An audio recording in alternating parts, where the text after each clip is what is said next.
இருளில் இருக்கிறேன் என்று கவலைப்படாதே. இருளும் விடியலை நோக்கித்தான் செல்கிறது. இன்றைய விடியல் உனக்கானது.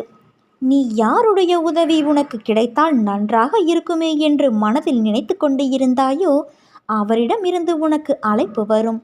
அவர் உனக்கு உதவி செய்ய முன் வருவார். அதற்கு தடையாக இருந்தவைகள் இப்போது நீங்கும் நேரம் என் தங்கமே. அதனால் உன் மனபாரம் தீர்ந்து விட்டது. நீ என் பிள்ளை. உன்னை ஒருபோதும் நான் கைவிட மாட்டேன்.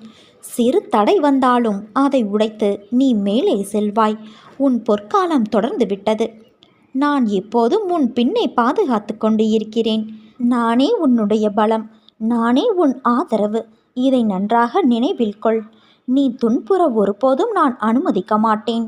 உன்னுடைய நலன்களையே என்றும் கவனமாக நான் இருப்பேன்.